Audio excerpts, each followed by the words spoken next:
اگر ہم اپنی بات کریں تو مدارس کی بات کریں تو مدارس میں پیسہ تو نہیں ہوتا لیکن ان کے پاس طاقت ہوتی ہے، مذہبی تقدس کی طاقت، جس سے آپ چپ کرا دیتے ہیں. یہی طاقت جب فیملیز میں ہم آتے ہیں تو بدل جاتی ہے. اس کو کہتے ہیں بدنامی کی طاقت، یعنی یہ کہ نفسیاتی حربوں کے طور پہ چپ کرا دیا جاتا ہے کہ ارے یہ تمہارے چاچا نے تمہارے ساتھ ایسا کیا، چلو کوئی بات نہیں، غلطی ہو جاتی ہے لیکن ہم بتائیں گے نہیں کیونکہ بدنامی ہو جائے گی. ارے تمہارے بڑے کزن نے تمہارے ساتھ ایسا کیا، چلو کوئی بات نہیں، بدنامی ہو جائے گی. تو ان دو چیزوں سے یہ لوگ، یہ سانپ ہمارے گھروں میں بستے ہیں اور یہ ہمارے بچوں کو ڈستے ہیں، لیکن ہم ان کے خلاف خاموش رہتے ہیں. میں آپ کو کچھ اسٹیٹس بتاتا ہوں. یہ جو آپ سلائڈ پہ دیکھ رہے ہیں یہ 2015 کا ڈیٹا ہے جس میں یہ بتایا گیا ہے کہ 200 سے زیادہ بچوں کی تصویریں اتاری گئیں، فلمیں بنائی گئیں کرتے ہوئے. ان کی عمر تھی 8 سے 14 سال. ان میں تقریباً 1700 کے قریب جو ہے وہ بچیاں تھیں اور باقی بچے تھے. 200 کا نمبر وہ ہے جن کی ویڈیوز بنائی گئیں، باقی کی تصویریں کھینچی گئیں. اور یہ 2015 میں ریکٹ سامنے آیا لیکن ہم سوتے رہے. بدنامی کے خوف سے لوگ سامنے نہیں آئے، لوگوں کو اس میں اتنا انٹرسٹ نہیں ہوتا، تو عوام میں بھی اس کو کوئی انٹرسٹ نہیں ملا اور یہ معاملہ دب گیا. میں آپ کو یاد دلا دوں کہ جو زینب بچی کا کیس بہت مشہور ہوا تھا وہ بھی قصور ڈسٹرکٹ سے ہی تھی. تو یہ جانی مانی بات تھی کہ وہاں پہ یہ چائلڈ سیکس آفینڈرز آپریٹ کر رہے ہیں لیکن سب اس پہ خاموش رہتے ہیں. اب میں آپ کو کچھ ڈیٹا دکھاتا ہوں صرف پنجاب کا. تو پنجاب کا ڈیٹا انفارچونیٹلی صرف پنجاب کا ہی ہے، وہ پورے پاکستان کا نہیں ہے. وہاں پہ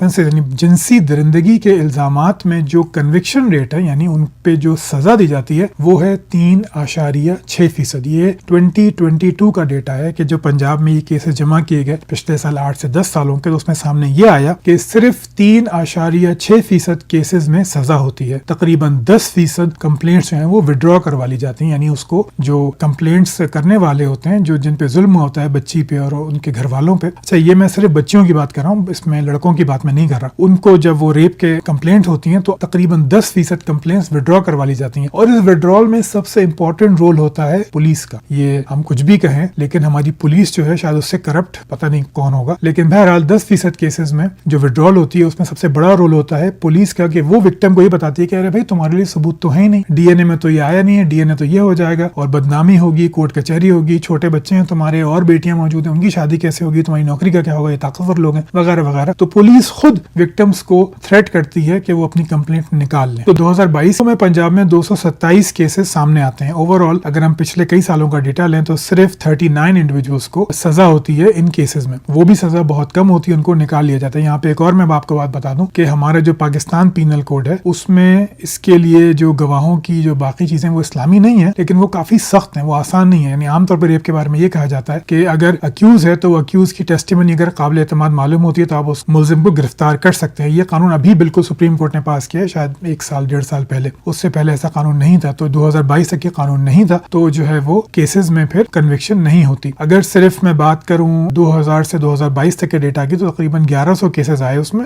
جو کمپلینٹس آئیں اس میں 800 لوگوں کو چھوڑ دیا گیا، ان کو بری کر دیا گیا باعزت. باقی کچھ لوگوں کو، بہت کم لوگوں کو سزا ہوئی اور زیادہ تر لوگوں کو چھوٹی موٹی جو ہے وہ جرمانے وغیرہ دے کے فارغ کر دیا گیا. یہ صرف ڈیٹا ہے پنجاب کا. پھر میں آپ کو یہ دکھاتا ہوں، اب جو آپ یہ تصویر دیکھ رہے ہیں یہ پاکستان میں جو بچوں کے تحفظ کا کمیشن ہے اس کی رپورٹ ہے. اس نے کیا بتایا کہ 2019 سے 2023 تک 5398 کیسز رپورٹ ہوتے ہیں چاروں صوبوں میں. ایوریج میں 3 بچے روزانہ ابیوز ہوتے ہیں. اچھا، یہ ڈیٹا بچوں اور بچیوں دونوں کا ہے. یہ انکریز ہے 220% کی. یعنی یہ جو ڈیٹا ہے یہ بتاتا ہے کہ ان کیسز کے ہونے میں 220% اضافہ ہوا ہے. 62% کیسز صرف پنجاب کے ہیں اور 25% جو ہیں وہ پختونخوا کے ہیں. تو یہ جو مسئلہ ہے بچوں کے ساتھ زیادتی کا، یہ کوئی ایسا مسئلہ نہیں ہے جس میں صرف ایک صوبہ یا ایک قوم یا ایک نسل اس میں ملوث ہے. یہ ہر جگہ موجود ہے. سندھ کا ڈیٹا سب سے کم ہے کیونکہ یہاں پہ زمیندار بہت زیادہ ہیں، زمینداری بہت زیادہ ہے. پنجاب سے کم ہے لیکن پھر بھی سندھ کے علاقے کو لے کے بہت زیادہ ہے تو وہاں لوگوں کو دبا دیا جاتا ہے. تو پنجاب میں 62% کیسز رپورٹ ہوئے ہیں. کیسز میں سے 62% پنجاب کے ہیں اور صرف 25% جو ہیں وہ خیبر پختونخوا کے. میرا اندازہ ہے، جتنی میری ریسرچ ہے، کہ یہ خیبر پختونخوا کا نمبر کافی زیادہ ہوگا کیونکہ جو بچہ بازی کا جو کانسیپٹ ہے وہ اس قوم میں انفارچونیٹلی بہت زیادہ پایا جاتا ہے. اس کی وجہ ان کی قومیت نہیں ہے، اس کی وجہ ان کا ذریعہ معاش ہے. وہ ڈرائیورز ہوتے ہیں، وہ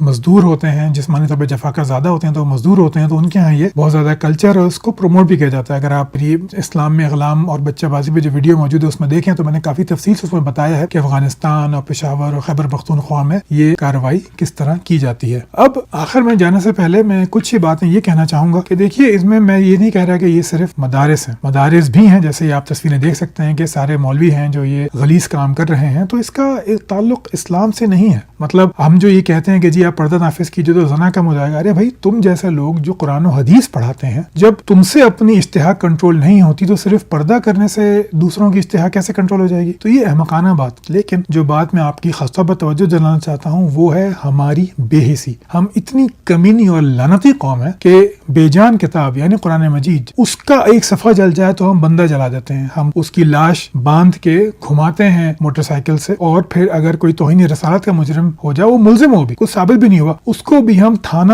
توڑ کے نکال لیتے ہیں، اس کو بھی زندہ جلا دیتے ہیں. کتنے واقعات ہوتے ہیں ایسے، اس پہ میں تفصیلی ویڈیو کچھ دنوں میں بناؤں، آپ دیکھیں گے میری، لیکن کتنے واقعات ہوتے ہیں. لیکن جب ایک معصوم بچی کے ساتھ یہ ہوتا ہے، ایک معصوم بچے کے ساتھ ہوتا ہے، تو ہمارا ضمیر کہیں گھاس چرنے چلا جاتا ہے، ہماری غیرت مر جاتی ہے. ہمارے لیے ایک زندہ انسان کی کوئی ویلیو نہیں ہے، جبکہ یہ وہی کتاب ہے جو آپ کو یہ بتاتی ہے کہ ایک انسان کا قتل پوری انسانیت کا قتل مانا جانا چاہیے. لیکن جب وہ ایک بے جان کتاب پہ آتی ہے تب ہم بندہ لٹکا دیتے ہیں. اگر وہ رسول محمد صلی اللہ علیہ وسلم کے ناموس پہ آتی ہے تو ہم تھانہ توڑ کے بندہ جلا دیتے ہیں. لیکن جب ایک معصوم بچی کا ریپ ہوتا ہے، ایک بچے کا ریپ ہوتا ہے، تو اس کو ہم چھپا دیتے ہیں کہ نہیں بدنامی ہو جائے گی، ارے اگر تم دینی لوگوں کو بدنام کرو گے تو دین کا کام کیسے چلے گا. ارے لعنت ہو آپ لوگوں کے اوپر ہے اور ایسے لوگوں کے اوپر جو یہ سوچتے ہیں. اگر آپ کا دین آپ کو یہ بتاتا ہے کہ اس کا ناموس بچانا زیادہ ضروری ہے ایک بچے کی زندگی سے، تو ایسے دین کو ماننے والے کے بارے میں بس کیا کہوں. تو یہ انسانی مسئلہ ہے، یہ اسلامی مسئلہ نہیں ہے. اسلام نافذ کرنے سے یہ مسئلہ حل نہیں ہوگا. اگر آپ کو اس ویڈیو کے ڈسکرپشن پہ میں ایک لنک لگاؤں گا، یہ آپ ڈاکیومنٹری دیکھیے گا، یہاں سے 4 سال پرانی ہے، یہ زینب کے اوپر بنائی گئی کہ کس طرح ہوگی. اس میں ایک بچی ہے آدھی ڈاکیومنٹری کے بعد جس پہ اسی منحوس ملزم نے، اس کی آپ تصویر دیکھ رہے ہیں، زینب ہے اور دوسرا ملزم عمران ہے، اس کی آپ تصویر دیکھ سکتے ہیں. اسی منحوس ملزم نے زینب کے واقعے سے 10-12 روز پہلے ایک اور بچی کائنات پہ ایسے ہی حملہ کیا تھا. اس کو پھر ادھمرا کچرے کے ڈھیر میں چھوڑ کے وہ چلا گیا تھا. وہ بچی کی حالت آپ دیکھیے، نہ وہ اٹھ سکتی ہے، نہ بیٹھ سکتی ہے، نہ بات کر سکتی ہے. وہ مسلسل اپنے گھر والوں پہ بوجھ ہے. اس باپ کی آنکھیں دیکھیے کہ وہ کس قدر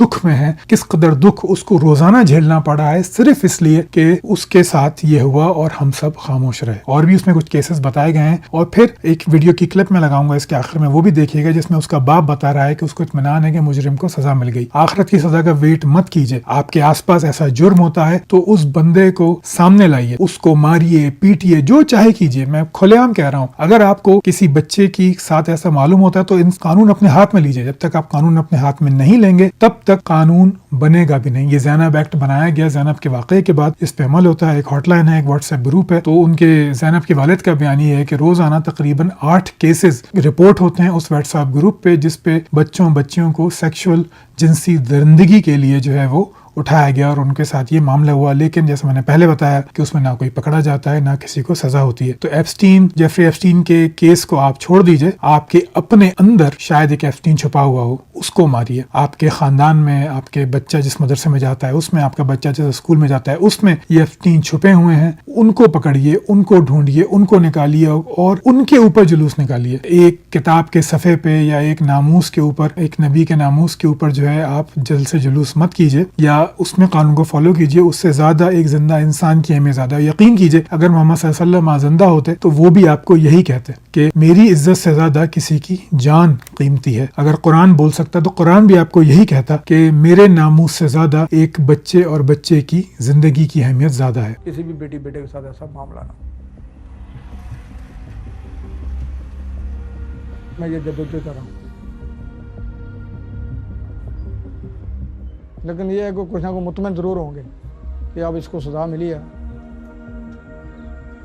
تو آئی ایم سیٹسفائیڈ. اپنا خیال رکھیے گا. ملتے ہیں ویڈیو میں ایک اور نئی ویڈیو کے ساتھ. اس ویڈیو کو زیادہ سے زیادہ شیئر کیجیے گا، اپنی رائے ضرور دیجیے گا. پھر ملتے ہیں. اللہ حافظ.